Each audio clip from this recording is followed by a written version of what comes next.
여러분 안녕하십니까? 시사쇼 이것이 정치다의 윤정호입니다. 부친의 부동산 투기 의혹으로 의원직 사퇴를 선언했던 국민의힘 윤희숙 의원. 저 자신을 공수처와 합수본에 수사 의뢰하겠다. 초강수를 뒀습니다. 여권에서도 쏟아지는 여러 가지 의혹에 대한 반박이었는데요. 한편 자녀 입시 비리 의혹으로 함께 재판을 받는 조국 전 법무부 장관 부부. 오늘 재판은 정경심 교수의 건강 문제로 빨리 끝났습니다. 다양한 이슈 전문가들과 바로 짚어보도록 하겠습니다. 어서 오십시오. 네, 안녕하세요. 네, 국민의힘 윤희숙 의원 부친의 농지법 위반 혐의 등과 관련해서 의원직 사퇴를 선언했었죠. 그런데 이런저런 의혹들이 계속 제기되자 오늘 기자회견을 갖고요. 역공을 폈습니다. 어떤 내용이었는지 한번 보시죠. 이 시간부로 대통령 후보 경선을 향한 여정을 멈추겠습니다. 또한 국회의원직도 국민들께 돌려드리겠습니다. 불과 이틀 만에 이 자리에 다시 섰습니다. 도를 넘는 모욕적인 발언들이 이런 발언들을 뿜어내는 여당 정치인들을 더 이상 방치해서는 안 된다고 생각했기 때문입니다. 이틀간의 마타도어는 제 상상을 초월했습니다. 상식조차 내다 버린 것입니다. 평생 공작 정치나 일삼으며 입으로만 개혁을 부르짖는 정치 몰입애들의 자기 고백입니다. 샅샅이 까보십시오. 저희 집도 압수수색하십시오. 단 철저한 조사 끝에 어떤 혐의도 발견하지 못하면 낄낄거리며 거짓 음해를 작당한 여당 의원들 모두 의원직 사퇴하십시오. 김어준이라는 인물은 우리 정치의 가장 암적인 존재입니다. 사라지십시오. 사악한 음모와 날조된 거짓 선동으로 남을 음해하고 대한민국을 좀먹으며 숭승장구해온 저들을 정치판에서 몰아내 주십시오. 네, 오늘 기자회견이 굉장히 강했습니다. 이 단어들도 뭐라 그럴까요? 이 굉장히 거칠고 강한 그런 단어들을 썼습니다. 정치 몰입에 사악한 음모, 암적 존재 이런 단어들이 있었는데요. 자, 최병욱 편집장님, 오늘 왜 했고 왜 이렇게 강합니까? 그 본인이 사실은 설명을 굉장히 길게 했는데 그 전문에 보면 그 동기들이 다 나와 있습니다. 그러니까 본인 부친의 부동산 투기 의혹이라고 이제 흔히 돼 있는 그런 주제에 대해서 여권에 뭐 특히 이제 지금 그 여권이 대선 후보 경선을 치르고 있는 중 아닙니까? 네. 근데 각 캠프별로 이 사람 저 사람 나와가지고 이 부친과 관련한 의혹을 막 쏟아내고 있는데 그 의혹들이 아마 본인 생각으로는 별 근거가 없다 이렇게 지금 그 판단을 하고 있는 것으로 보이고요. 그러다 보니까 이제 그 다소 분노가 섞인 그런 표현으로 이제 기자회견을 했는데 뭐 기자회견의 요지는 제가 보니까 뭐 상당히 그 좀 이제 뭐 몇몇 단어가 좀 뭐 그 거칠다 뭐 이런 표현을 할 수 있지만 본인과 관련해서 그 받고 있는 여러 가지 또는 여권에서 제기하고 있는 의혹들에 대해서 자기는 수사나 조사를 회피할 생각이 전혀 없다 이런 거거든요. 그렇게 본다면 뭐 본인이 자신 있다는 뜻으로 일단 보입니다. 그러니까 앞으로의 진전 과정을 지켜봐야 되겠습니다만은 뭐 공수처든 뭐 국수본이든 어디든 여하튼 압수수색을 하든 뭐 CCTV를 확인하든 아니면 뭐 컴퓨터 로그 기록을 살펴보든 뭐든지 응하겠다 이렇게 나왔으니까 아마 저 부분에 관해서 지금까지 의혹을 제기했던 여권 의원들 아마 좀 생각을 좀 달리하게 되지 않을까 저는 이런 판단을 하게 됩니다. 네. 자, 이번 사태는 두 가지로 나눠봐야 될 것 같습니다. 부친이 땅을 산 거는 맞죠. 농지법 위반 의혹이 있는 거는 맞습니다. 그 부분에 대해서도 윤희숙 의원은 인정을 했습니다. 관련 사실은 없고 부동산을 사는 과정을 전혀 몰랐다. 이게 윤 의원의 입장입니다만 투기 의혹으로 비춰질 여지가 있다는 점은 부정하거나 변명하지 않겠다. 이런 이야기를 했습니다. 다만 윤 의원이 부친의 자필 편지를 공개하면서 그리고 직접 읽으면서 눈물을 보이기도 했습니다. 한번 보시죠. 윤희숙 의원 애비 되는 사람입니다. 딸 자식이 못난 애비 때문에 숱한 모욕을 겪으면서도 자식된 도리를 다하고자 하는데 어찌 애비된 도리를 다하지 않을 수 있겠습니까? 이번에 문제가 된 농지는 매각이 되는 대로 그 이익을 전부 사회에 환원하겠습니다. 어제 보도에서 농사 지으려 했는데 이럴 수도 있겠다라는 욕심이 나더라는 아버님 인터뷰를 보며 내가 부모님을 너무 몰랐구나, 너무 떨어져 있었구나 자괴감도 들었습니다. 저희 아버님에게 농지법과 주민등록법 위반 의혹이 있으며 투기 의혹으로 비춰질 여지가 있다는 점을 부정하지 않고 변명하지 않습니다.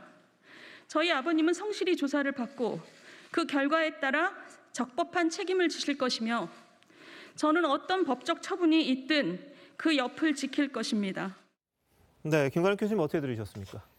저는 좀 너무 격앙을 하고 있다는 생각을 지울 수가 없고요. 예. 그리고 지금 윤희숙 의원이 기자회견할 때 뭐라고 얘기했냐면 각종 의혹을 다 해명을 하겠다. 네. 그래서 이게 오후 1시 반에 기자회견이 있는 걸로 알고 있어요. 저도 기대를 하고 들어봤습니다. 그런데 사실상 해명이 된 거는 하나도 없어요.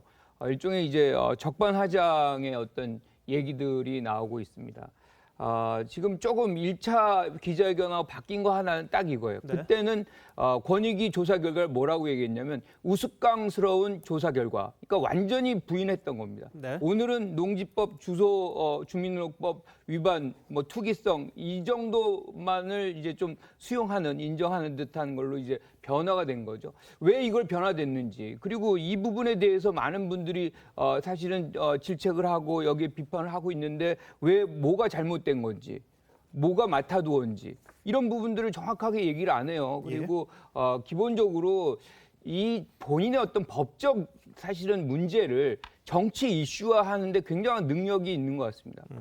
많은 분들이 네. 본인의 어떤 그런 부분에 지적할 수 있어요. 왜냐하면 국회의원이기 때문에 본인도 다른 어떤 양희 원영 의원이라든가 뭐 이런 분들이 이 부동산 문제 있을 때 뭐 투기의 규제다 등등의 발언들을 했었습니다. 그러면 당연히 그거를 받아들일 각오가 돼 있어야 되는 건데 본인은 받기 싫은 것이고 다른 사람한테 할 수 있는 그 권한은 본인에게만 있습니까? 그거는 그렇지가 않은 거죠. 그리고 또 한 가지 수사는 그냥 자연스럽게 있으면 옵니다. 네. 경찰이 와요. 근데 뭐 공수처 뭐 예컨대 뭐 합수본 왜 수사 의뢰합니까? 그냥 가만히 있어도 오는 것을 본인 일만 굉장히 큰 걸로 생각하시고 이것이 뭐 정권 교체에 걸림돌이 돼가지고 이걸 제가 뭐 사퇴한다. 본인의 일을 너무 과대평가하고 있다는 생각을 지울 수가 없고요. 예. 저는 이런 상황이라 그러면은 어떻게 하든 국민에게 송구스러운 장면이 나왔지 않습니까? 그러면 송구하다는 말씀을 먼저 해야 되는 것이 맞는 건데 그 부분에 대한 말은 전혀 없어요. 그러면서 이제 본인의 어떤 얘기들만 하고 특히나 뭐 이것이 뭐 이게 사실이 아닌 경우로 드러났을 때에는 야당 의원들은 다 여당 후보들은 다 사퇴해야 된다. 국회의원들 다 사퇴해야 된다라고 얘기를 합니다. 이거는 저는 상식적이지 않다고 생각합니다. 예. 자, 그래서요. 저희들이 준비했습니다. 이 민주당 의원들 이름을 하나하나 거명하면서 책임을 지라, 의원직을 사퇴해라, 만약 사실이 아니면 이렇게 이야기를 했는데 그동안 민주당에서 어떤 공세가 있었는지 윤 의원이 오늘 한 얘기와 같이 한번 들어보시죠. 윤 의원이 KDI의 내부 정보를 활용하여 윤 의원이 근무하고 있던 KDI 돈의 출처가 어디일까? 내부 정보는 누가 줬을까? 80세 노인 혼자 했다고 믿기지 않습니다. 유니숙 게이트입니다. 최종시에 근무를 하고 있었죠. KDI에 기재부에 최경환 부총리의 정책보좌관이 또 없었다니까요. 윤희숙 의원이 위선적이라는데 저도 제 의원직을 걸겠습니다. 김성환 민주당 원내수석은 공식적인 회의석상에서 의혹을 제기했습니다. 우원식, 김용민, 김남국, 김영배, 전재수, 장경태, 양이원영, 신현영, 민영배, 한준호 여러 여당 의원이 차례차례 나서서 제가 예타 정보를 빼돌리고 박근혜 정부 기재부에서 1년 반 일했던 제 제부가 기재부 내부 정보를 빼돌려서 투기를 도왔다는 의혹을 제기했습니다. 이들 중에는 자신의 의원직을 내건이도 있습니다. 지금도 최강욱, 김의겸 이런 의원들은 재판을 받으면서도 법사위를 비키지도 않고 비판 언론의 재갈을 물리려고 문체위에 버티고 있습니다. 온갖 특권을 장착하고 수사를 받는 게 무슨 공정이고 상식입니까? 눈처럼 새하얀 사람은 없습니다. 그러나 적어도 부끄러움을 아는 사람이 정치를 해야 하지 않겠습니까? 저한테 죄가 없으면 부디 사악한 음모와 날조된 거짓 선동으로 남을 음해하고 대한민국을 좀먹으며 숭승장구해온 저들을 정치판에서 몰아내 주십시오. 네, 의혹 제기한 거는 KDI 내부 정보, 또 사위의 내부 정보 알았을 거 아니냐 그런 부분들이었죠. 그리고 돈을 도와준 것 아니냐. 정보를 줘서 자금까지 대서 차명으로 한 게 아니냐 이런 것들에 대한 부분을 오늘 지적은 했습니다. 어떻게 보셨습니까? 정말 그 윤희숙 의원이 저는 저 정도로 차분하게 얘기하기도 힘들었을 거라고 봅니다. 왜 그러냐? 자, 예타 정보라는 거를 KDI에서 국토해양 이쪽 파트에 있었지도 않고 그다음에 그걸 알 수도 없었고 그 전에 있었던 일입니다. 그리고 제가 국토해양위에서 4년을 근무했는데 이 예비 타당성 조사의 그 내용이라든가 이런 거는 알 수가 없습니다. 어떤 국회의원도. 그런데 자 보십시오. 가덕도 신공항 이럴 땐 예비 타당성 조사 자체를 하지 않았어요. 네. 이 어마어마한 국민의 이익을 이렇게 던져버리는 것과 지금 윤희숙 의원이 KDI에 근무했다는 것만으로 이 예타를 또는 그 KDI의 내부 정보를 이용했다. 이거는 터무니가 없는 거예요. 바로 윤희숙 의원은 터무니없이 굴레를 씌우고 말하자면 마타도어와 거짓을 통해 가지고 윤희숙을 죽이려고 하는 이 음모에 대해서 분노하는 겁니다. 네. 그건 당연한 거죠. 그리고 저는요, 1년 동안 윤희숙 의원의 매우 짧지만 임팩트가 있는 빛나는 의정 생활을 봤습니다. 그리고 윤희숙 의원은 이번에 대선 후보의 반열에 오를 정도로 많은 인정을 받았는데 네. 국회의원은 사퇴한다고 했어요. 근데 이 국회의원 사퇴라는 거는요, 자신의 모든 거를 내놓는 겁니다. 예. 목숨 걸고 지역구에서 선거하고 모든 국회의원이 그렇습니다. 그러면 윤희숙 의원은요, 자신의 진실, 그다음에 대선 행로에 있어서 정말 이 부동산 이 문제로 한 점의 티도 내가 피해를 주기 싫다 이러면서 자신의 모든 걸 내놓은 거예요. 예. 그걸 가지고 확인되지 않은 사실 아닙니까? 그렇다면은 국회의원들이 저렇게 확인되지 않은 사실을 이 면책 특권이 없는 이런 데서도 방송에서도 얘기를 했기 때문에 예. 당연히 책임져야죠. 저는 이제 윤희숙 의원이 대정부, 민주당 그다음에 여러 가지 허무맹랑한 이런 식으로 거짓말을 하는 모든 세력에 대해서 선전포고를 했다. 예. 그리고 저는 승리할 거라고 봅니다. 알겠습니다. 자, 이승훈 변호사님 어떻게 들으셨어요? 저는 개인적으로 윤희숙 의원이 저렇게 흥분하는 이유를 모르겠어요. 왜냐하면 의원직을 사퇴한다는 것 자체가 자신의 어떤 잘못이라든가 부도덕성 또는 부모님의 부도덕성에 대해서 책임을 지고 사퇴하겠다는 거잖아요. 근데 왜 저렇게 의원들과 싸우고 민주당과 싸우고 이렇게 하는지 좀 이해가 안 돼요. 왜냐하면 실제 본인이 사과도 하지 않은 채 우스꽝스러운 결과라고 했잖아요. 건의 결과에 대해서 우스꽝스러운 결과고 또 이준석 대표도 연좌제라고 비판을 했었는데 그렇다면 잘못이었으면 사퇴를 안 해야 되지 않겠습니까? 또한 이게 국회의원직의 사퇴라고 하는 것은 실은 서초 구민들에 대한 신뢰를 저버리는 행동일 수도 있거든요. 물론 본인이 잘못을 해서 그것에 대해서 책임을 지고 그만둔다라고 한다면 이건 뭐 지지를 받을 수 있을 거라고 생각합니다. 그런데 지금 언론에서 기자회견을 통해서는 전혀 잘못한 것이 없는 것처럼 하고 있는데 그렇다고 한다면 국민에 대한 책임을 너무 쉽게 저버리는 것이 아닌지 싶고 또 반대로 해석하면 실제 80세인 부모님이 3,300평이나 되는 집을 8억을 주고 구입을 했습니다.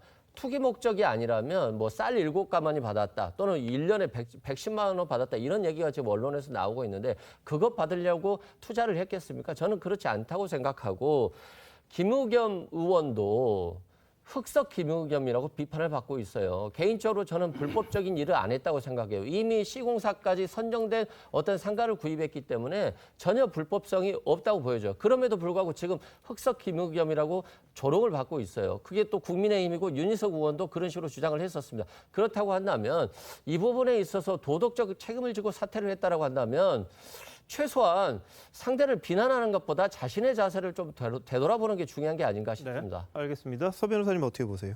저는 이제 그 민주당하고요. 그다음에 이 권익위를 비판하고 싶은데 첫째 민주당이 지금 이게 윤희숙 의원 비판할 그게 자격이 있습니까? 본인들에게 12명 중에 그 비례대표는 의원직 유지를 위해서 꼼수르게 2명 출당시켰죠. 윤미향, 양이원영. 그리고 이제 10명 중에 5명이 탈당계 수리도 안 하고 있잖아요. 5명이 내지도 않고. 어느 한 명에게 누가 의원직 사퇴한 사람이 있습니까? 이런 얘기 민주당이 의원직 사퇴까지 책임지겠다는 윤희숙 의원에게 비판한다는 거. 이게 말이 되느냐는 거죠. 자, 두 번째. 권익위에 대해서도 저는 비판합니다. 예를 들어 이게 그 땅 상계 만약에 그 윤희숙 의원이 KDI에서 뭐 예타 정보를 알아냈다든지 또는 이제 재부가 청와대나 기재부 보좌관하면서 내부 정보 이용했다든지 이런 증거가 드러나야 권익위에서 하는 거 아닙니까? 네. 근데 단지 아버님이 의혹만으로 권익위에서 이렇게 하면 이거야말로 이게 연좌제고 여론 재판 아닙니까? 예. 무슨 근거로 이게 권익위가 저에게 제재를 요구하는지 이것도 이게 납득할 수가 없고요. 네네. 조금 하나만 더 말씀드리면 김관옥 교수님이 뭐 어차피 이게 수사가 진행될 텐데 왜 자꾸 하느냐 예. 공수처 이랬잖아요. 근데 양이원영 의원이 뭐라 했냐면요. 의원직 사퇴 쇼가 수사를 피하기 위한 게 아니냐 이렇게 이야기했어요. 네네. 아니 수사를 받겠다는데 수사를 피하기 위해서 쇼한 거 아니냐 이렇게 양이원영 의원이 비판했단 말이에요. 예. 그러니까 이제 저는 공수처에 본인이 스스로 수사 요구한 거 아닙니까? 네. 따라서 저는 뭐 오늘 이게 항변을 보면서 이번에 이런 권익위 제도 그다음에 공정성 이게 상당히 좀 의문이다 이렇게 봅니다. 알겠습니다. 자, 윤 의원은 또 오늘요 여권의 특정 캠프 인사들에 대해서도 목소리를 높였습니다. 어떤 내용인지 들어보시겠습니다. 2015년부터 논의가 되고 있었다는 거거든요. 윤 의원 역시 그때 KDI에 근무하고 있었잖아요.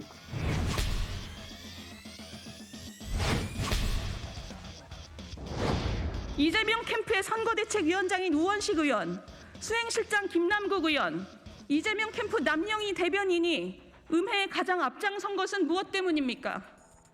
이 캠프 자체가 서로 머리를 맞대고 앉아서 더러운 모이나 하는 그런 캠프라는 것입니다. 이 꼭대기가 누굽니까? 캠프 우두머리 이재명 후보입니다. 제가 무혐의로 판결나면 이재명 후보 당신도 사퇴하고 정치를 떠나십시오. 예, 그동안 윤희숙 의원이 사실 이재명 후보의 여러 정책과 날을 세우는 이야기를 많이 해왔습니다.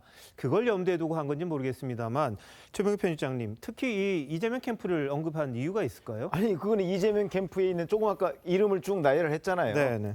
그 사람들이 나서서 이제 본인들의 페이스북 내지는 방송 패널로도 나와서 네. 상당한 부분 윤희숙 의원의 문제를 제기하고 공격을 했어요. 네네. 그러니까 아마 그런 부분이 윤희숙 의원의 기억 속에 상당히 남아 있겠죠. 그러다 보니까 결국 특정 캠프에서 자기를 공격하는데 앞장서고 있는 것 아니냐. 네. 그거는 아마 본인이 이제 이재명 경기도지사의 기본소득 등 여러 가지 경제 정책에 대해서 공격했던 거에 대한 반격이 이런 식으로 들어오고 있는 것이다. 아마 판단을 한 듯 보이고요. 예. 저거는 윤희숙 의원으로서는 충분히 그런 얘기를 저는 할 수 있다고 보고. 자, 만약 그렇다면 왜 이재명 캠프의 사람들이 주로 윤희숙 의원을 이렇게 공격했느냐 하는 부분에 관해서 앞으로 이제 그거는 그 사실관계를 따져서 책임질 부분 충분히 책임져야 된다 이렇게 네. 생각을 합니다. 그러니까 권익위에서 지금 조사 결과 나온 거는 지금 KDI의 내부 정보를 가지고 투기를 했다. 이거는 포함이 안 돼 있는 거거든요. 네네. 지금 나와 있는 건 농지법하고 주민등록법에 대한 위반 문제입니다. 이것이 지적된 것이고 당연히 지금 윤희숙 의원 같은 경우는 이 부분을 저는 해명을 하기를 바랬던 거예요. 예. 근데 여기에 대해서는 그렇게 정확하게 구체적으로 해명하지 않습니다. 그리고 이제 이런 것을 해명하는 대신에 오히려 비판했던 의원들에 대해서 사퇴를 하라 이런 식인데 예. 저는 이거를 이 법적인 문제는 법적인 문제로 좀 정리를 하고 네. 그다음에 뭔가가 수사 결과가 나온 상황 속에서 거기서 잘못된 비판한 분들이 잘못된 것이 있다면 예. 그때 가서 얘기를 해도 충분하거든요. 네네. 왜 이 얘기를 수사도 아무것도 근거도 없는 상황 속에서 본인의 해명도 안 된 수사 결과도 안 나온 상황 속에서 이렇게 비판하는 것인지. 그리고 또 한 가지가 공무원법 78조 4항에 보면 비위와 관련된 조사 수사 중인 공무원은 사퇴가 불가능합니다. 그러니까 지금 사퇴가 안 되는 부분을 사퇴하겠다고 지금 우기시는 거예요. 그러니까 이런 부분들도 너무 이런 사안들을 정치적으로 가지 말고 하나하나 풀어서 사실관계가 아니라고 나오면은 그 자체로서 비판했던 분들에게 다 아주 큰 부담을 주는 거거든요. 네. 그렇게 해서 사실상 응징을 한다 그러면 그게 제일 정확하고 네네. 효과적이지 않을까요? 알겠습니다. 자, 정리 좀 할게요. 오늘 윤희숙 의원 이야기한 것 중에 이제 아버님 관련된 거는 수사를 통해서 사실 여부 밝히자고 그랬고 본인도 그 부분에 대해서는 뭔가 좀 의혹이 제기될 만하다라는 식의 이야기를 했습니다. 그리고 나머지 본인이 굉장히 공격하는 부분들은 KDI와 연관돼서 이 내부 정보를 이용했던 부분 그걸 무슨 근거로 나를 공격하느냐 그것도 조사해서 밝히자. 근데 사실이 아니라면 거기에 대한 책임져라 이런 정도로 지금 요약이 된다고 보이거든요. 그래서 의혹 제기한 것들은 그런 거죠. 80 가까운 어른이 어떻게 세종시 가서 농사 지으려고 생각을 했겠느냐. 그리고 한 10,000제곱미터 정도 되는 그 넓은 땅을 거기 샀었느냐. 또 8억이나 되는 돈을 들여가지고 거기다가 농사를 짓는다? 그것도 좀 이상하지 않느냐. 이런 의혹들이 제기가 됐던 겁니다. 그런데 다른 분들 같은 경우에 이제 KDI 내부 정보 있었다는 것만 가지고 이제 KDI 내부 정보를 이용했을 것이다라고 말하는 부분에 대해서 이제 본인이 굉장히 억울해하는 그런 측면이 있는 거 아닌가 싶은데요. 이 부분에 대해서는 본인이 이제 수사를 하자 그랬고 또 오늘 한 법률사무소인가요? 로펌에서 또 고소를 했습니다. 이분에 대해서 윤희숙 의원에 대해서 고발을 했기 때문에 이제 자동적으로 아마 수사는 갈 것이고 또 아버님에 대한 것도 당연히 수사가 될 걸로 보입니다. 그래서요, 이 윤 의원이 오늘 본인에 대한 수사를 촉구하는 내용도 있었거든요. 촉구하는 내용을 보면 이런 겁니다. 자신에 대해서 뭐 압수수색도 하자, 자신의 그 계좌도 다 드러냈고요. 거기에 대해서 여러 가지 다 볼 수 있을 거다. 차명 소유했는지 사사시 드러내봐라. 그 했거든요. 이 윤 의원이 자신에 대한 셀프 고발한 내용 한번 들어보시죠. 저는 지금 저 자신을 공수처에 수사 의뢰하겠습니다. 공수처가 못하겠다면 합수본에 다시 의뢰하겠습니다. 지금 제 아버님의 부동산 매매가 있었던 2016년 제 통장 거래 내역이 여기 있습니다. 아버님 토지계약서도 같이 있으니 언론인 여러분도 거래 전후로 제가 돈을 얼마 벌었고 얼마 썼는지 훤히 보실 수 있습니다. 부동산 거래에 돈을 보탰는지 차명으로 소유했는지 샅샅이 까보십시오. 당시 내부 전산망 접속 기록도 KDI 홍장표 원장님 신속하게 공개해 주십시오. 저희 집도 압수수색하십시오. 저희 부모님도 흔쾌히 부모님 댁 압수수색에 동의하실 겁니다. 단 철저한 조사 끝에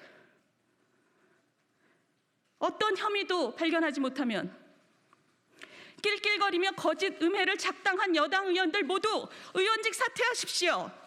저는 이들의 음해에 정면으로 맞서서 제 자신을 고발합니다.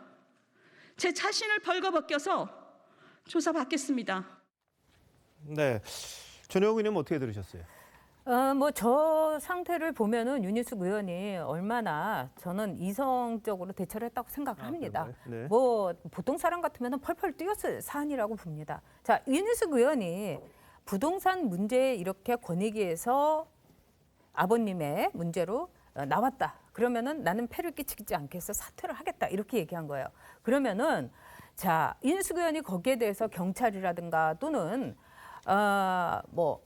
이 권익위의 조사를 기다리면 되지 않겠느냐. 그럼 마찬가지로 왜 여당에 또는 이재명 캠프에서는 기다리면 되지 저렇게 하얀 애처럼 달려 들어가지고 상황에 맞지도 않는 그리고 사실에 전혀 기반하지도 않는 어느 누구도 확인하지도 않은 사실로 저렇게 정치적으로 공격을 해야 되겠습니까?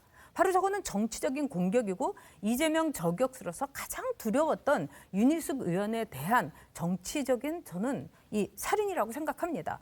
그렇기 때문에 이제 윤희숙 의원이 저렇게 얘기를 했기 때문에 이제 전쟁이 시작된 거예요. 네. 저는 윤희숙 의원이 끝까지 싸워야 된다고 생각합니다. 예. 그리고 그 싸움에서 지금까지 있었던 것처럼 거짓이나 뭐 부풀림이라든가 또는 상대에 대해서 뒤통수 치고 이런 거 말고 예. 모두들 정정당당하게 이재명 캠프의 의원, 민주당 의원 정정당당하게 네. 윤희숙 의원하고 논리로서 싸워야 된다고 봅니다. 예. 팩트에 기반해서요. 예.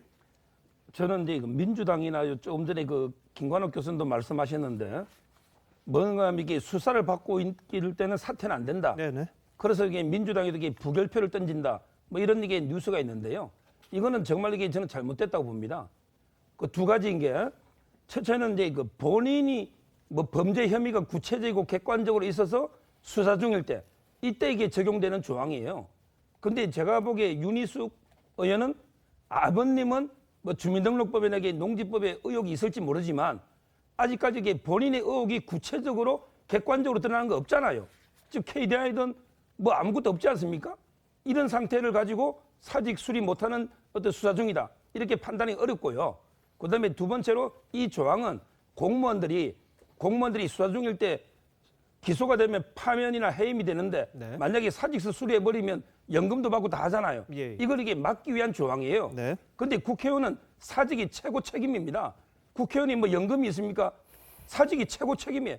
그냥 쓰는 사직을 본인이 안 하겠다는데 네. 부결한다는 건 말이 안 되고요. 예. 아마 민주당에 제가 보기에는 민주당에서는 만약에 윤희숙이 사직되면 예. 여론이 윤희숙이는 이렇게 책임지는데 민주당 국회의원들 12명은 많으냐 이런 얘기에 저는 여론 때문에 예. 오히려 이게 부결하려고 하는 게 아닌가 이렇게 저는 봅니다. 자, 하나 좀 여쭤볼게요. 이승훈 변호사님.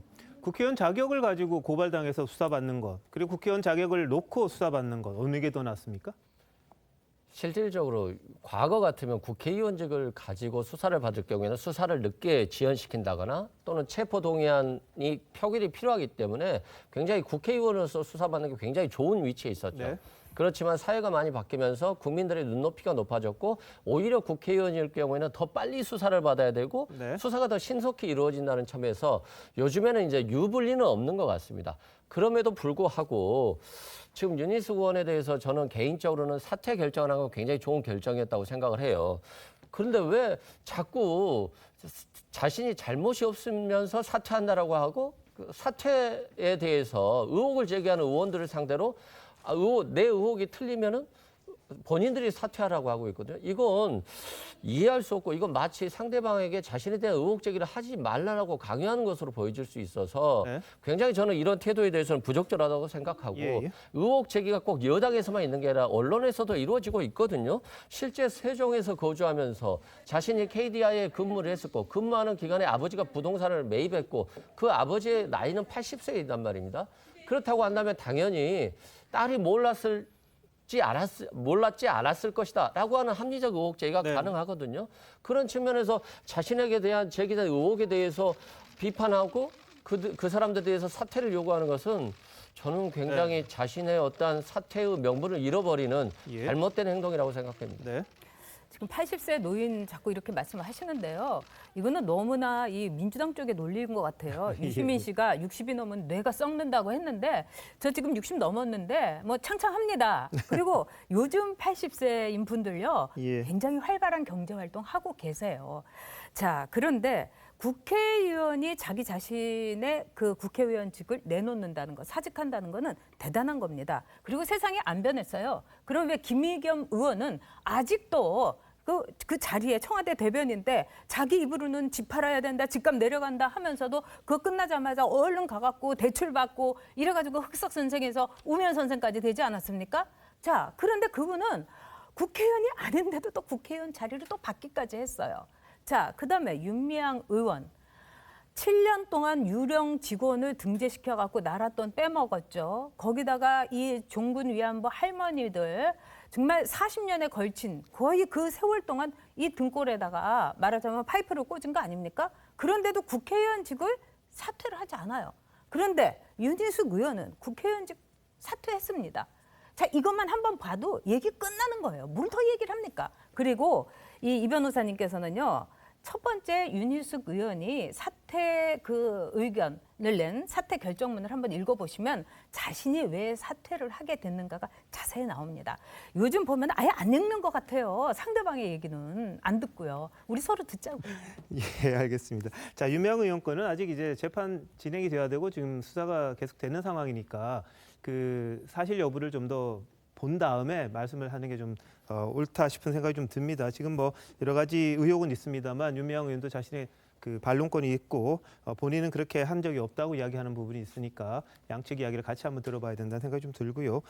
그리고 아까 그 유시민 씨 이야기했던 부분, 뭐 뇌세포 이야기한 거죠. 썩는다 이런 말보다 변한다 뭐 이런 표현을 했던 것 같습니다. 그 당시에.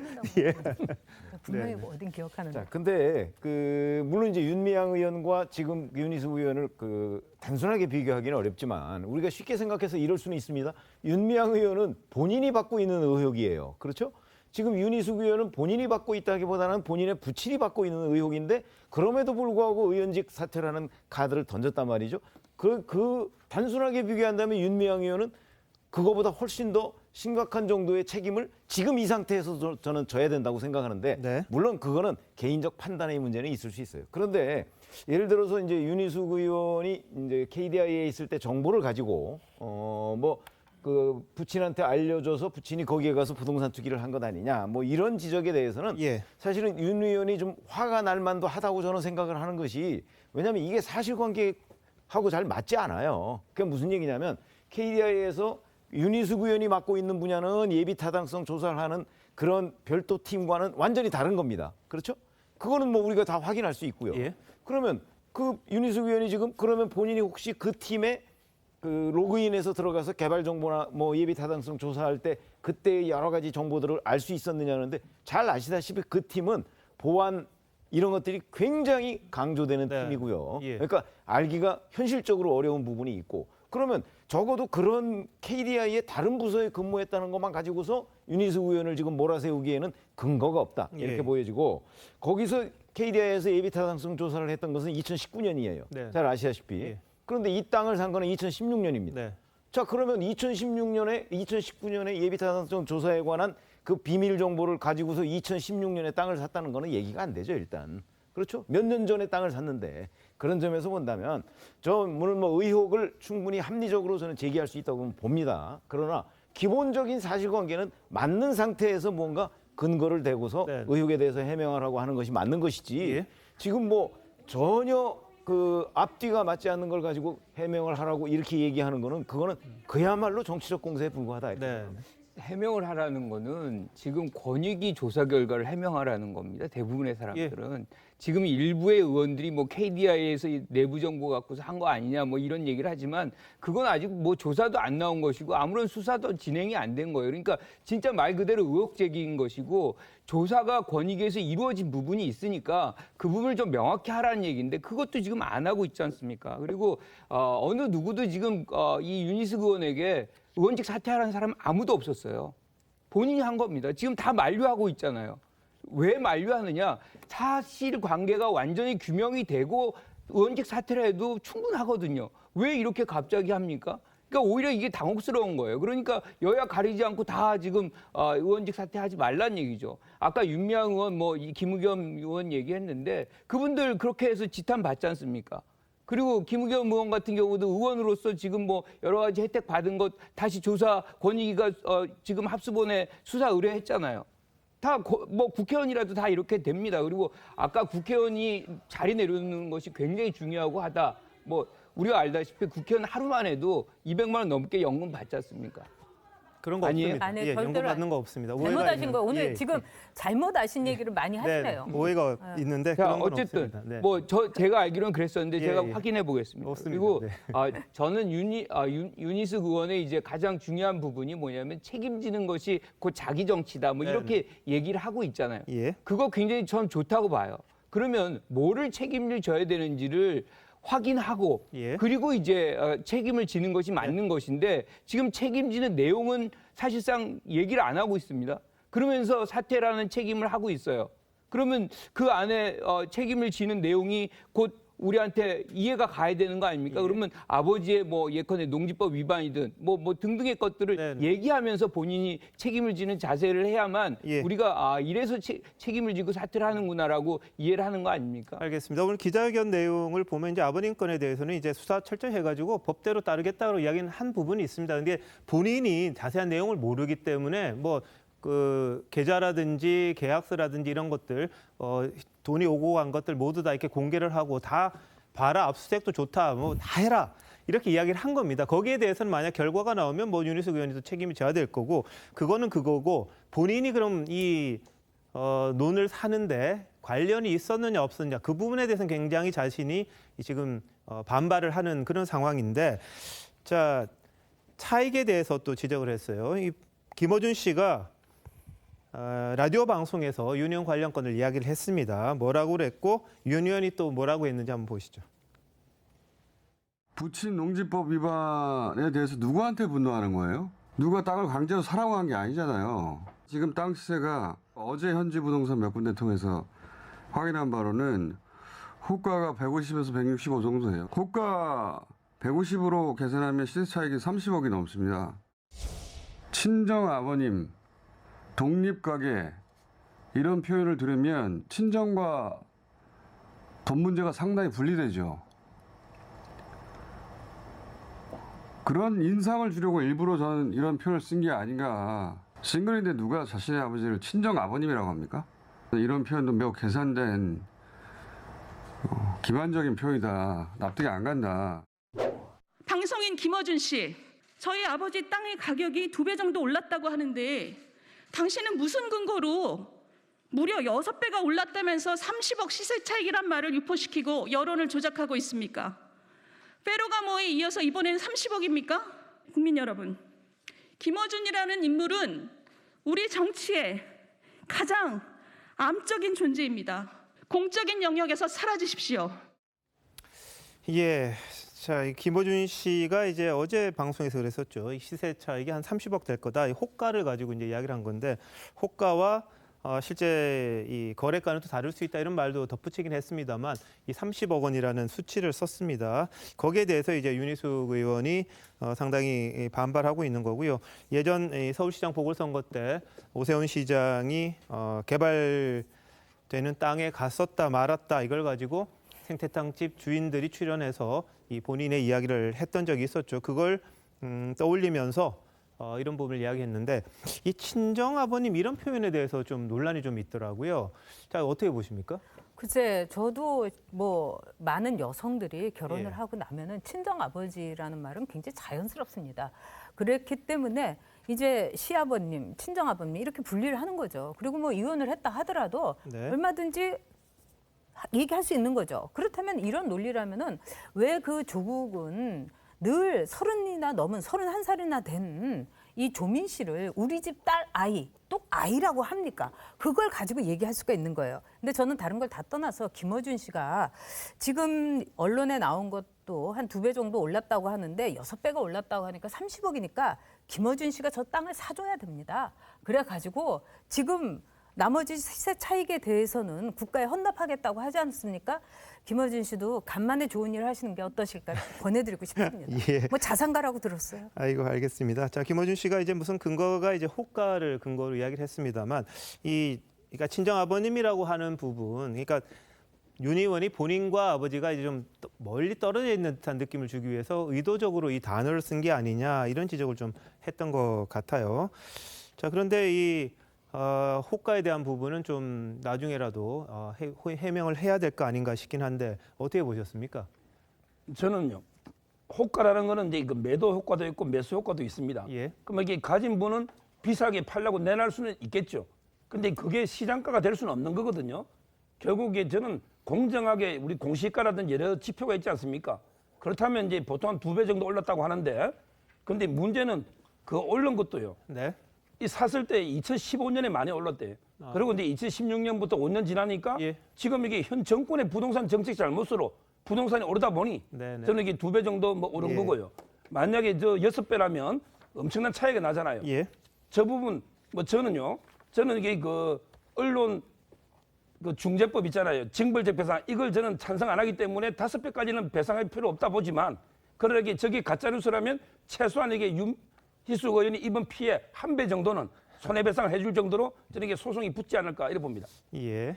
근데 기본적으로 이제 저는 뭐 사실관계를 지금 말씀을 네. 드리려고 하는데 세종시가요 최근 몇 년간 전국에서 가장 땅값이 많이 오른 지역입니다. 아, 예. 그게 왜 그러냐면 거기는 뭐 사실 그 시가 원래 거기 과거에 세종시 전에는 전부 다 뭐 야산, 뭐 논밭 뭐 이런 곳이었습니다. 이제 그게 그 지금 세종시가 돼서 거기를 전부 개발하고 세종시 전체가 지금 그 도시 경계가 확장이 되고 있어요. 예. 그러다 보니까 그 최근 몇 년 통계를 아마 찾아보시면 제일 많이 땅값 같은 것이 오른 지역이에요. 그러니까 저 지역에서 예를 들어서 2배 정도 올랐다, 3배 정도 올랐다는 거는 세종시 땅에 가면 굉장히 많이 찾아볼 수 있고요. 네네. 그다음에 또 하나는 그 거기에 가서 그렇게 올라가지고서 뭐 마치 그게 굉장한 무슨 무슨 범법 행위인 것처럼 얘기를 하잖아요. 예. 근데 그게 범법 행위인 거는 현재 농지법 위반과 주민등록법 위반 정도가 이제 국민권익위가 그 지적을 한 것이고요. 그렇기 때문에 김어준 씨가 그거를 뭐 30억이다 얼마다 그건 또 팔지 않으면 또 지방에 가면요.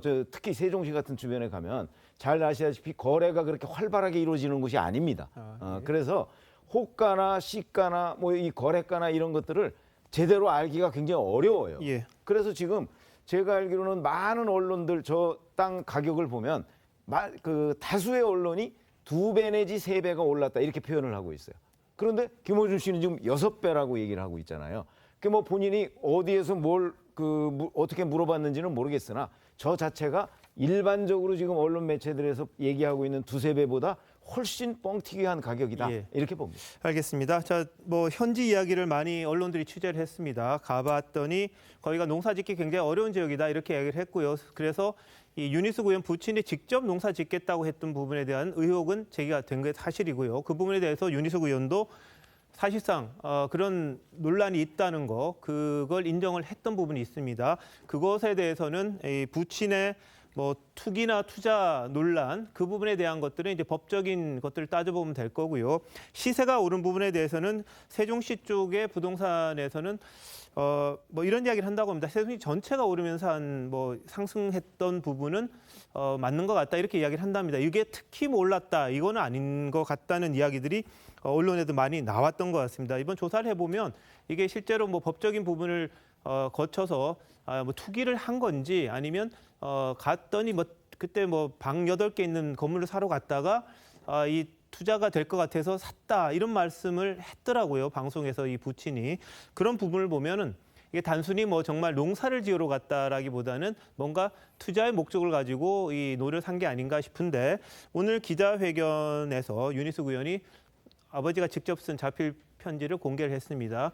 그 이익이 난 부분 전부 다 기부하겠다라는 표현을 했습니다만 뭐 기부를 하는 걸로 그치는 게 다는 아닌 것 같습니다. 애초에 재산을 증식시키는 목적으로 뭐 다 할 수는 있을 것 같습니다만 이 아들이 또 공직자고 그런 부분에 대해서 주의하셨다는 부친이 저렇게 이 땅을 산 부분에 대해서 윤희숙 의원도 일말의 이 책임은 글쎄요 연좌제라고 할 수는 있겠습니다만 그 부분에 대한 판단은 또 우리 시청자 여러분들이 하실 수 있을 것 같습니다. 자, 윤 의원 사퇴안에 대해서 논란이 계속되죠. 민주당에서는 부결시킬 거다. 이런 얘기도 나오는데 윤 의원이 이와 관련해서 오늘 입장도 내놨습니다. 보시죠. 민주당에서 사퇴안을 부결시키겠다. 공식적으로 좀 말을 했거든요. 저는 지난 이틀 동안 제가 사퇴 쇼를 한다는 민주당의 비난을 굉장히 많이 들었습니다. 사퇴 쇼를 한다고 비난을 하시는 분들이 왜 부결을 하시는지 저는 이해가 안 가거든요. 사퇴 쇼가 아니게 만들어 주시길 간곡하게 부탁드립니다. 뭐 빨리 시켜줘야지 저도 이제 뭘 하고 살지 생각을 해야 될 텐데 안 시켜주면 저는 뭐 계속 세비 반납하고 또 사직서 내고 계속 그래야죠. 빨리 처리해 주시길 정말 간곡히 부탁드립니다. 자, 좀 헷갈리실 부분이 있을 것 같습니다. 본인이 물러나가겠다는데 왜 국회의원들이 못하게 하느냐 이런 부분에 대한 논란이 있을 것 같은데 전 의원님 어떻습니까? 보통 그 사퇴안을 내면 옛날 박세열 의원, 고 박세열 의원이 사퇴안 냈을 때 처리가 됐잖아요. 그리고 회기가 아니면 국회의장이 그냥 처리하잖아요. 근데 지금 회기 중이기 때문에 투표를 거쳐야 되는데 어떻게 보십니까? 이 부분은요? 이거는 민주당이 사퇴를 시켜야죠. 지금 민주당에서 공격한 걸 보면은 윤희숙 의원은 국회의원을 해서는 안 될 사람이에요. 그다음에 KDI 있을 때 뭐 내부 정보를 빼놨다던가 뭐 예타 정보 빼놓고 온갖 그러면은 자신들이 그런 공격을 하면은 무슨 근거가 있었다는 거를 증명하기 위해서라도 사퇴를 말하자면 시켜야 됩니다. 그런데 무기명 투표로 하게 돼 있어요. 국회의원들이 투표를 하게 되면요. 그러니까 내가 누구한테 했다 뭐 이런 거 드러나는 것도 아닙니다. 근데 민주당은 지금요 일종의 폭탄 돌리기의 심정일 겁니다. 사퇴를 시키자니 그러는 너희들은 얼마나 깨끗해. 그리고 사퇴를 또 부결을 시키면 역시 그럴 줄 알았어. 너희들은 윤희숙보다 쇼한다 했지만 너희들은 진짜 쇼 중에 쇼를 한 거야. 이렇게 얘기가 될 겁니다. 그리고 지금 윤희숙 의원이 저렇게 사퇴에 대해서 계속 사직서 내겠다. 그다음에 세비 반납하겠다. 이걸 보면은 쇼가 아니죠. 네, 그래서 그 점에 있어서는 또 국회의원들에 대해서 많은 분들이 오해를 하세요. 아까 김관옥 그 교수님도 200만 원씩 받는다는데 전혀 아닙니다. 저희 한 푼도 못 받고 있어요, 저는요. 근데 저뿐만 아니에요. 이거는 왜 그러냐? 많은 분들이 오해를 하시는데 국회의원이란 자리는 제가 해봤더니 우리나라의 그 공직 가운데서 제일 국민들과 가까이 있고 그래서 욕도 많이 먹는 거고 그 금붕어 같은 거예요. 어항 속에 있는. 그래서 윤희숙 의원의 저런 거는 쇼를 할 수가 없습니다. 사실은요. 자, 이거를 제가 찾아봤어요. 예. 과거에는 하루만 있어도 120만 원을 수령을 했습니다. 그 오래전이에요. 그렇죠. 20년. 그게 이제 2012년도에 있어서 재직한 65세 이상에게만 월 120만 원을 지금 지급하는 걸로. 그러니까 이미 많은 분들이 사실상 이제 못 받는 상황으로 이제 전환이 된 겁니다. 그러니까 이 특권이 사실상 오래전에는 계속 있었던 겁니다. 그러다가 최근에 이것들이 이제 사라져가고 일종의 이제 국회의원의 어떤 특권을 좀 줄인다는 차원에서 이런 연금도 축소해 나가고 있는 겁니다. 그래서 과거에 어떤 뭐 이런 행태가 분명히 있었던 것만은 이제 사실이라는 건 말씀드리고, 또 한 가지 지금 윤희숙 의원의 얘기를 우리가 계속 하면서 제가 계속 얘기하는 이제 뭐 얘기는 이겁니다. 그러니까 다른 어떤 것보다도 지금 계속해서 뭐 사퇴를 하겠다라고 얘기를 하잖아요. 사퇴를 하는 데 있어서 지금 본인이 그냥 어느 시점에 가면 수사 결과가 다 나오고 이러면 이제 자연스럽게 표결 처리도 자연스럽게 나올 수가 있어요. 그러면 이제 분위기가 조성이 되고 공감대가 되고 이 정도면은 뭐 사퇴를 시켜야겠다라고 하면은 국회가 열리고 표결에 갈 수도 있을 텐데 지금 아무런 수사의 어떤 근거 결과도 안 나온 상황 속에서 계속 사표를 시키라 그러면은 그 자체로서 국회의원들이 무슨 근거로 지금 합니까? 그러니까 이제 이런 부분들이 저는 좀 무리라고 생각을 하는 거예요. 그러니까 이 모든 것들은 지금 여러 국회의원들이 같이 걸려 있잖아요. 그분들도 마찬가지입니다. 그렇게 해서 실질적으로 뭔가 사퇴 의사가 있다 그러면 그런 근거를 갖고서 표결 처리한다 그러면 그거는 가능한 거 아닌가 이렇게 생각합니다. 알겠습니다. 국회의원직을 스스로 물러나겠다고 한 분은 제가 기억하기로는 박세일 전 의원이 유일했던 걸로 알고 있습니다. 그만큼 그 자리가 굉장히 좋은 것 같습니다. 뭔지 모르게 좋은 것 같습니다. 근데 그 자리를 내려놓겠다는 윤희숙 의원에 대해서 이제 민주당에서 여당에서 그게 안 된다 이렇게 이야기를 하고 수사를 더 받고 이 죄를 다 한 다음에 해라 이런 취지 같아요. 이 국회의원 자격으로 조사를 받는 게 더 무게감이 있지 않겠느냐 이런 취지인 것 같은데 글쎄 모르겠습니다. 이걸 어떻게 판단해야 될지는 모르겠는데 여하튼 윤 의원은 계속해서 뭐 세비 반납하고 이렇게 하겠다고 하는데 앞으로 진전되는 상황 저희들이 또 알려드리도록 하겠습니다. 자, 좀 황당한 일이 일어났습니다. 아프가니스탄 현지에서 우리 정부 활동에 조력했던 특별 공로자 377명이 입소를 했습니다. 한 명은 돌아갔다고 합니다. 중간에 그 신문이 좀 이상해서요. 그런데 강성국 법무부 차관이 야외에서 브리핑을 하는데 한번 보시죠. 도대체 무슨 일이 일어난 건지.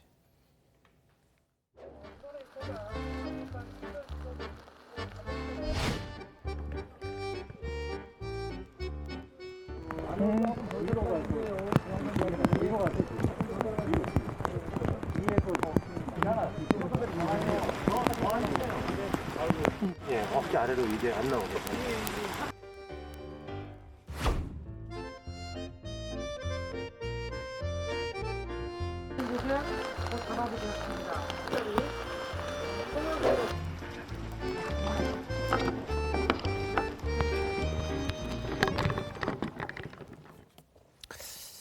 네, 법무부 대변인은요. 지시나 지침에 따른 행동은 아니다 이렇게 이야기를 했습니다. 근데 지금 보시면 직원이 무릎을 꿇고 뒤에서 이렇게 우산을 받쳐주는데 앞에서 이제 기자들이 좀 옆에 있으니까 모양이 안 좋으니까 뒤로 가라고 이야기를 했습니다. 그런데 저렇게 무릎까지 꿇으면서 이걸 해야 될 건가? 이게 좀 저는 의문이 됩니다. 그리고 요 전에 보면 우산 위치 같은 거 이런 걸 이 직원이 와서 이렇게 잡아주는 장면까지 나옵니다. 과연 공직자로서 차관이었으면 저렇게 해야 되는 건가요? 어떻게 생각하십니까? 정말 이게 제가 여러 사진을 보니까요. 예. 북한의 김정은 사진도 보니까 직접 들고 있어요. 그다음에 미국의 트럼프 사진도 보니까 비혼되게 직접 들고 있어요. 법무부 차관이 김정은이나 트럼프보다 높은 자리입니까? 이 과잉 의존도 이게 너무 지나치지 않습니까? 저는 10분 동안 저걸 이렇게 방치하고 있는 거는 직권 남용을 떠나서 정말 이게 만약에 공무원 노조가 있다면 강하게 문제 삼고 저는 차관이 사표까지 쓸 이런 게 바로 사직해야 될 이런 사안이 아닌가. 네. 어떻게 부하 직원을 10분 동안 비가 오면 장소를 옮기든지 아니면 본인이 우비를 입고 하든지 아니면 진정시설 본인이 비를 맞고 하든지 이게 뭡니까? 정말 이게 우리 공무원의 현실을 보는 마음이 참담하고요. 저는 어떻게든 엄중하게 책임져야 된다 봅니다. 네, 과잉 의존이다 뭐 이런 이야기가 나오는데요. 김 교수님 보실 때는 어떻습니까? 권위주의적인 어떤 관료 문화가 그대로 아직 남아 있다. 뭐 이렇게뿐이 볼 수가 없는 것 같습니다. 지금 보면은 지금 법무부 차관도 저런 장면이 있는데 가만히 있어요. 네. 그리고 또 그 옆에 있는 분들은 그렇게 움직여 달라고 요청을 합니다. 그러면 저 무릎 꿇고 지금 우산을 바치는 사람은 누군지 모르지만 저기도 누군가의 아빠고 누군가의 그 자식입니다. 저런 장면을 볼 때 키운 부모의 입장에서 얼마나 가슴이 아플지, 그리고 저런 문화가 우리 관료사의 어떤 문화 발전에 도움이 된다고 생각하는지 모르겠어요. 저런 거는 본인이 하고자 해서 하는 가능성은 저는 거의 없다고 봐요. 아직도 저런 문화가 남아 있고 저런 걸 시키는 분들이 있다는 것은 굉장히 한국의 어떤 관료사의 불행이다. 뭐 이렇게 생각하고 빨리 시정이 돼야 되겠다 이렇게 봅니다. 우선 저 장면에서 우리가 맨 처음 느끼는 거는 아니 비 오는데 왜 바깥에서 그 브리핑을 하지? 라는 생각이 먼저 듭니다. 그렇죠? 예. 비 오면 아니 계획했던 것도 우리 흔히 왜 과거에 무슨 초대장 같은 거 있으면요. 그 초대장 끝에 보면 뭐 우천시 뭐 이런 거 아마 많이 보셨을 거예요. 그렇죠? 비 오면 딴 데서 하는 거죠. 뭐 운동회도 비 오면 뭐 실내에서 한다든가 아니면 심지어 뭐 야외 결혼식 같은 것도 우천시 어쩌고 이런 게 다 그 밑에 표현이 돼 있습니다. 네네. 그러면 저런 걸 계획하는 사람은 비가 왔을 경우에 어떻게 된다는 것은 충분히 플랜 B로서 저는 있어야 된다고 봤고 예. 근데 그런 것들을 전혀 예상치 않았는데 현장에 가니까 비가 오더라. 그럼 지금 뭐 달랑 저 데스크 하나 놓고 지금 하는 거 아니겠습니까? 네. 저거 옮기면 되는 거 아닙니까? 예. 어떤 그런 정도의 융통성을 발휘하지 못했다는 점 예. 그거 하나 하고 그다음에 두 번째 저 상황에서 비가 오면 진짜 본인이 우산을 받쳐들고 해도 되는 것이고 네. 그다음에 거기 이제 보니까 기자들이 뭐 옆에 있으니까 뭐 뒤로 가라 예, 얘기를 예, 합니다. 예. 자 그러면 뒤로 갔을 때 차관이든 법무부 직원이든 누군가가 저 상황을 저는 정리했어야 된다고 봅니다. 예. 그걸 정리하지 않고 뒤에 가서 무릎 꿇고 그 우산을 받쳐주는데 아무도 저 장면을 어떤 식으로든 그 정리하지 않으려고 했다. 저는 일종의 집단 학대 뭐 이런 것이 연상되는 장면이다 이렇게 생각을 합니다. 알겠습니다. 이 의정과 관련돼서요. 예전에 유명했던 그림 하나가 아마 김무성 의원일 겁니다. 놀룩팩스. 직원이 오니까 그냥 보지도 않고 그냥 가방 밀어주면서 이게 상당히 그 당시에 비판을 많이 받았습니다. 도대체 사람을 알기를 뭘로 아냐면 이런 느낌 나게끔 그냥 툭 던지고 가버리는 그런 것 때문에 되게 욕을 많이 먹었거든요. 그런데 뒤에서 이렇게 받치고 쪼그리고 앉아 있다가 다리가 아프다 보니까 무릎까지 꿇고 그다음에 뒤에서 씌워주는데 그 장면을 아직도 이렇게 옆에서도 그냥 보고 있는 것들, 어른 의식에서 그런 건지 모르겠습니다만 차관 의식에서 그런지 모르겠습니다만 저렇게까지 해야 되느냐, 그게 지금 논란인 거죠. 네, 한마디로 저거는 사람이 할 짓이 못 됩니다. 그리고 이 공무원 되게 힘들지 않습니까? 더구나 저렇게 장관을 수행할 정도면 행시 출신일 거예요. 그러면 집안에서 행시에다가 공무원 또 이 사람이 먼저다 하는 정부에서 어떻게 저렇게 할 수가 있겠습니까? 근데 저는 저게 법무부의 문화가 아닌가. 뭐 검찰 개혁 많이 한다고 하는데 법무부 개혁부터 먼저 하는 게 좋겠습니다. 예. 자, 이 박범계 장관이 의원 시절에 그랬죠. 이 대법원에서 나온 분 보고 3천만 원 예산 그거 막 하면서 살려주세요 의원님, 살려주세요 의원님 이 한마디만 하라고요. 그 문화가 즉 장관이 갖고 있는 그런 권위주의 의식이 이 차관에도 온 거 아니겠습니까? 네. 저 이렇게 필름을 보면은요 모두들 저 이 공무원이 혼자서 자의적으로 한 게 아니라 옆에 와가지고 이렇게 비켜라 그러면서 우산까지 이렇게 이 바로잡아 주지 않습니까? 네네. 이거는 그 법무부의 문화인 거예요. 자, 그 문화의 책임은 누가 져야 되겠습니까? 수장들이 져야죠. 알겠습니다. 자, 오늘 법무부 차관이 이 부분에 대해서 사과를 했습니다. 폭우 속에서 진행이 됐는데 엄숙하고 효율적인 브리핑이 이루어지도록 저희 직원이 몸을 사리지 않고 진력을 다하는 그 숨은 노력을 미처 살피지 못한 점 이유를 불문하고 국민 여러분께 고개 숙여 사과드립니다. 저 자신부터 제 주위의 한 사람 한 사람의 인권이 존중받고 보호받도록 거듭나겠습니다. 죄송합니다. 이런 입장을 밝혔습니다. 자, 이 공무원 하기 참 힘들다는 생각도 들고 이 차관님이 그렇게 높은 줄은 전 오늘 처음 알았습니다. 이런 가운데 코로나 하루 확진자 4자릿수에서 좀처럼 내려오지 않는데요. 이 국방부가 일선 부대 장병들의 마스크를 벗고 이제 정상적으로 생활할 수 있도록 하는 사실상의 뭐 집단 면역 실험을 한다, 이런 검토를 한다, 이런 내용들이 보도가 이제 하나둘씩 나왔습니다. 이런 가운데 하태경 국민의힘 대권 주자인 하태경 후보가 국방부에서 일부 군의 노 마스크를 추진하는 것이 문재인 대통령 지시였다, 이렇게 주장해서 좀 논란이 되고 있습니다. 한번 보시죠.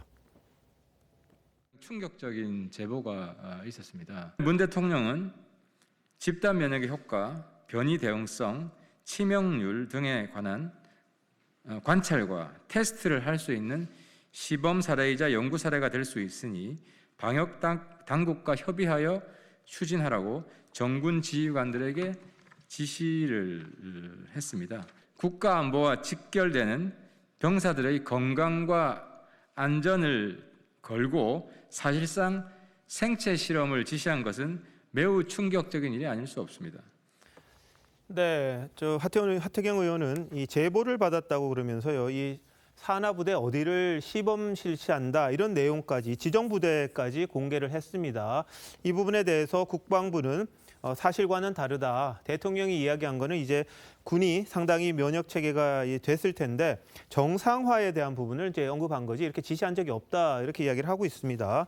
자, 그리고 국방부는 질병청과 위드 코로나, 그러니까 다시 말해서 이 마스크 벗고서 할 수 있는 그런 부분들을 협의 중이라고 했는데 질병청은 관련 보도가 나왔을 때 논의한 바가 없다, 이렇게 또 이야기를 해서 부처 간에 좀 의견 조율도 제대로 되지 않은 상황에서 군이 무리하게 하는 게 아니냐, 이런 지적이 좀 있었습니다. 어떻게 보십니까?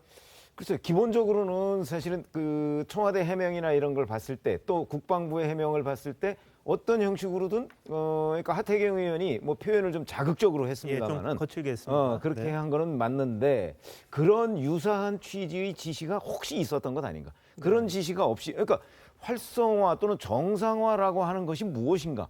그거는 결국 마스크를 벗고 생활하는 거 아니겠습니까? 예. 그러면 군인은 지금 그 90% 이상이 그 다 접종을 마쳤습니다. 네네. 그러니까 마스크를 벗고 생활하는 걸 그러면 군에서 먼저 한번 실험을 해봐라. 예. 이런 취지가 아니었겠나, 이렇게 생각이 들어요. 그러면 그것이 지금 하태경 의원이 얘기했던 저 생체 실험이라는 뭐 표현은 그렇습니다만은 예. 그런 취지와 과연 얼마나 다른가? 정상화라는 거하고 생체 실험이라는 그 표현의 의미하고 그게 그렇게 큰 차이가 있어 보이지 않거든요, 제가 보기엔. 예. 그렇다면 적어도 청와대에서 그 8월 4일인가요? 그 지시했다는 그 전군 주요 지휘관 회의에서 문재인 대통령의 지시가 어떤 거였는지 정확하게 네. 라는 부분을 저는 밝혔을 때 예. 지금 하태경 의원 그 주장이 맞는 것인지 아니면 국방부의 해명과 어떤 점이 다른 것인지 네. 이런 것이 드러난다고 보는데 예. 청와대 해명을 보면 이렇게 돼 있습니다. 높은 접종 완료율의 효과를 확인하라는 것이 대통령 지시사항의 취지다, 이렇게. 네네. 취지라고 지금 얘기하고 있어요. 근데 예. 취지는 원래 그 대통령이 지시한 내용과는 좀 다를 수 있거든요. 네네. 그러니까 정확하게 대통령이 지시한 내용을 청와대가 좀 공개했으면 좋겠다, 이런 생각이 듭니다. 자, 이런 이야기를 했습니다. 청와대가 오늘 밝히면서요, 이 군의 백신 접종 완료율이 94%에 육박했고 군 활동을 단계적으로 정상화시키기 위한 방안을 마련하고 그리고 높은 접종 완료율의 효과를 확인해라, 이게 취지다. 그러니까 정상화라는 건 사실 마스크 벗는 게 맞을 것 같고요. 이 효과를 확인하라는 거는 그 다음에 어떻게 되는지 그 과정에서도 돌파 감염이 예를 들어서 나오는 건지 아닌지 뭐 이런 것들을 좀 확인하라는 건데. 어찌 보면 마스크 벗고 생활해가면서 한번 이제 다시 걸리나 한번 보자. 네. 뭐 결국 아니 간단하게 얘기하면 그런 거 아니냐. 그렇습니다. 근데 하태경 의원이 표현한 이게 생체 실험 이런 발언, 이 단어들이 좀 자극적이라는 게 또 여러 가지 다른 국민들의 이 마음을 좀 자극하는 부분이 있거든요. 근데 영국 같은 데는 사실 다 그걸 하잖아요. 집단 면역, 마스크 벗고 일상생활하면서 이제 걸리나 안 걸리나 보는 거잖아요. 그것과 다를 건 없습니다만 왜 하필이면 또 군인이 먼저냐, 이런 부분에 대해서 좀 문제 제기가 있는 것 같습니다. 지금 제가 이 하태경 의원 블로그를 지금 들어와 있어요. 네. 자, 여기에 보면은 뭐 이 노마스크, 뭐 생체 실험, 뭐 등등의 어떤 단어들이 마구 나옵니다. 예. 그리고 맨 아래 보면 청와대 박미경 대변인 8월 4일 회의 서면 브리핑 배포 자료가 나와요. 예. 군 지휘관 회의 보고 관련 서면 브리핑 해가지고 이걸 열어보면 단 하나도 뭐 노마스크라든가 뭐 이런 등등의 것들은 나와 있지가 않습니다. 우리가 이런 부분들을 이렇게 자의적으로 해석한다 그러고 뭔가 좀 이 상황 자체를 공격 포인트로 정치적 공격 포인트를 만들기 위해서 조어를 만들고 이러는 것이 지금 이 하태경 의원이 예비 대선 후보 아닙니까? 대선 후보가 해야 될 일인지 지금 국민의 어떤 민심을 굉장히 혼돈스럽게 하는 네네. 그런 부분인데 예. 이런 것들이 지금 적절한 행태인지 저는 굉장히 이런 코로나 상황에서 사람들의 어떤 불안감을 자극하는 그런 예. 행위인데 이것이 바람직한 건지에 대해 굉장한 우려를 표할 수밖에 없어요. 예, 국방부에서 이렇게 이야기했습니다. 영내 부대 활동을 이제 단계적으로 정상화하기 위해서 방역 지침 완화를 검토해 왔고 이를 실험 등으로 표현하는 것은 군 노력을 크게 폄훼하는 거다 이렇게 또 반박을 했습니다. 그런데 이 의원실에서 입수했다는 군 주요 지휘관 회의 보고 지시 사항을 보면 이렇게 돼 있어요. 군 집단 면역은 집단 면역의 효과, 변이 대응성, 치명률 등에 대한 관찰과 테스트를 할 수 있는 시범 사례가 될 수 있을 것, 일종의 연구 사례가 될 수 있으니 전문가 방역 당국과 협의하여 추진할 필요 뭐 이렇게 돼 있다고 합니다. 그래서 이걸 해석을 어떻게 하느냐, 이걸 또 어떤 식으로 이 표현을 하느냐 이런 부분에 대해서는 논란의 여지가 있습니다. 다만 군이 3개월 먼저 다 이 집단 면역에 필요한 정도의 그걸 했기 때문에 그걸 시작으로 한번 해볼 수 있지 않겠느냐 뭐 이런 취지로 했을 수도 있을 것 같아요. 결국은 이제 그 전체를 문헌하고요. 그다음에 논리적으로 이제 해석을 해보면 군은 이제 그 94% 이미 백신을 대부분 맞았으니까 마스크 벗고 이게 정상 생활했을 때 과연 이게 집단 면역 효과가 어떻게 되는지 이런 실험 사례, 연구 사례 이거 아닙니까? 자 그렇다면 이런 실험, 연구 사례 필요합니다. 필요하다면 이게 저는 청와대부터 해야죠. 청와대도 이게 집단 면역 제가 백신 맞은 게 거의 다 맞는 걸로 알거든요. 중요 기관이니까 청와대 항상 이게 가장 위에 힘 있고 이런 게 강한 기관부터 모범을 보여야죠.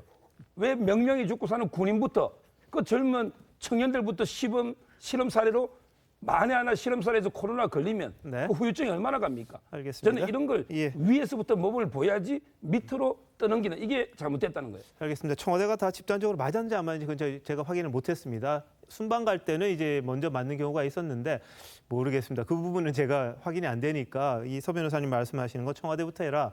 이게 실제로 뭐 다 맞았으면 모르겠는데 적용이 되는지는 잘 모르겠네요. 저는 뭐 서정욱 변호사님 말씀에 이제 반대되는 의견인데요. 실제 뭐 청와대를 얘기한다는 것 자체가 잘못됐다고 생각하고요. 실제 이제 군대 같은 경우는 지금 94% 이상의 접종 완료율을 보이고 있습니다.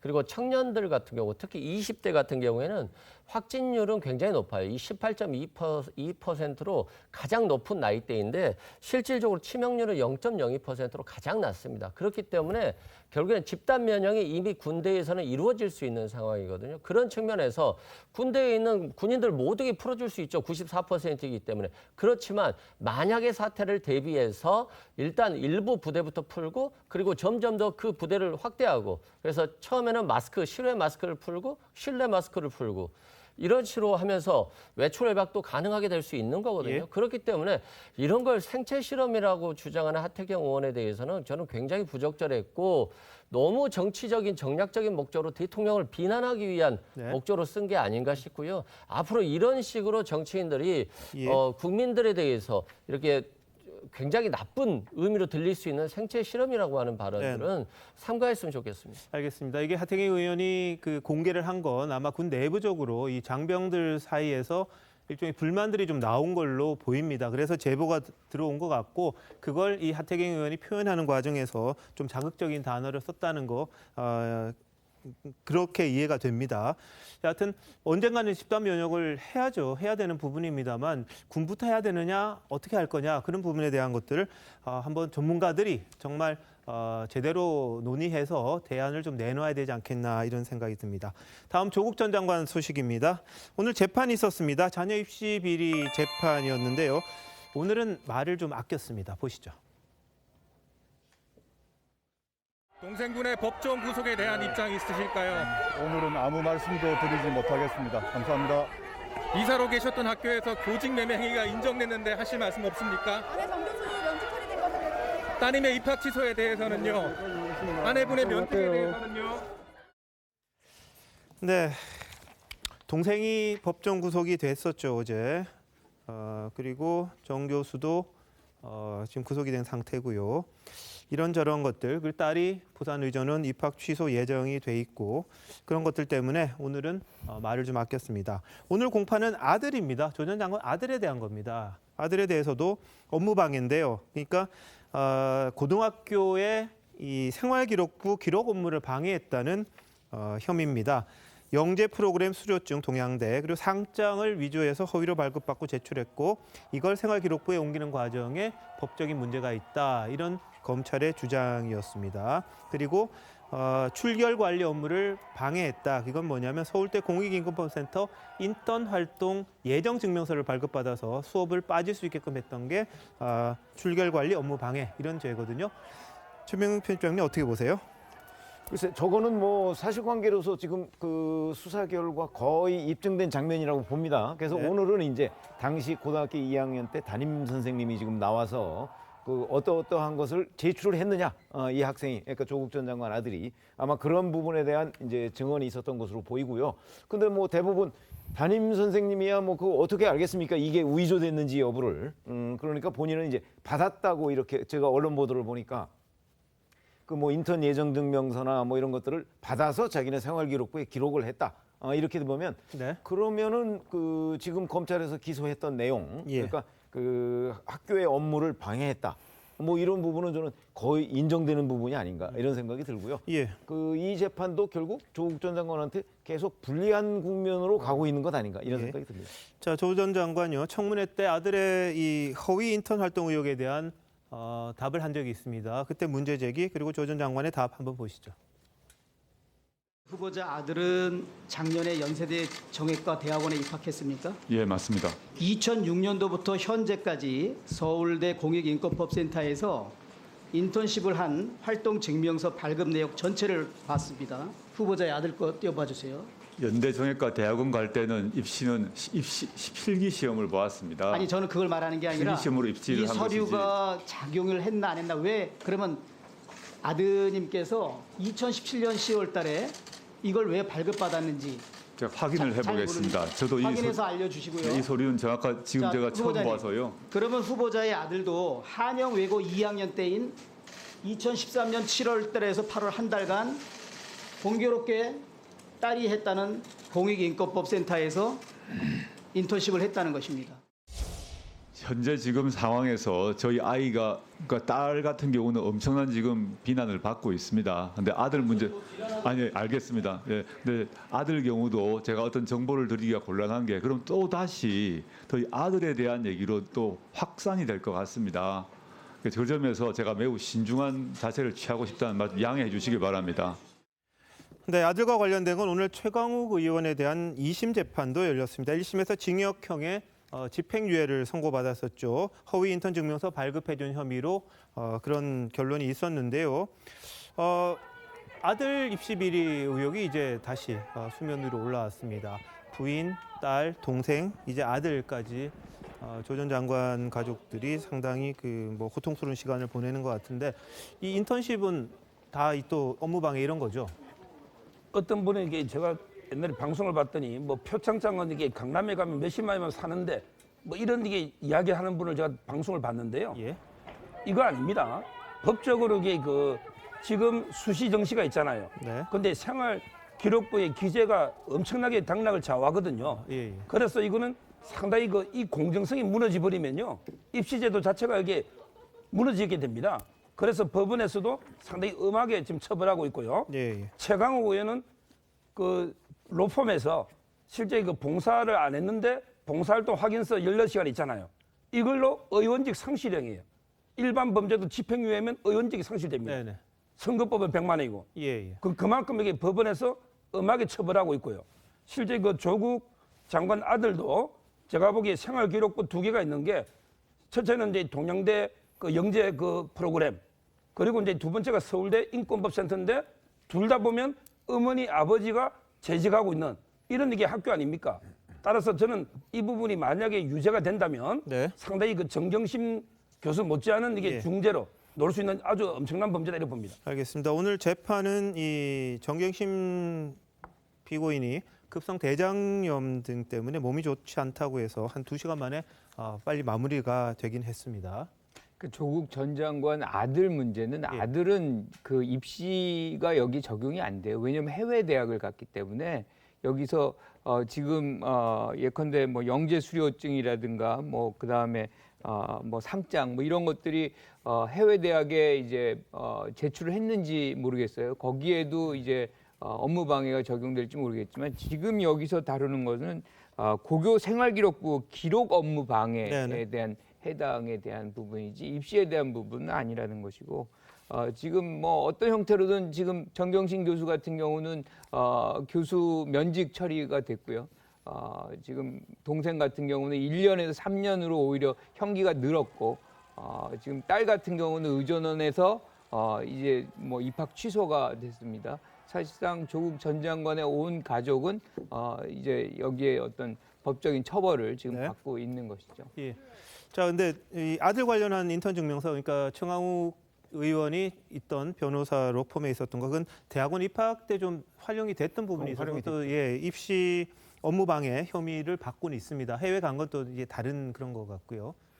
제가 볼 때는 이 조국 전 그 민정수석도 지금 어쨌든 서울대학교 교수예요. 네. 그다음에 정경심 씨도 면직은 됐지만은 동양대의 교수였어요. 네. 교수라고요.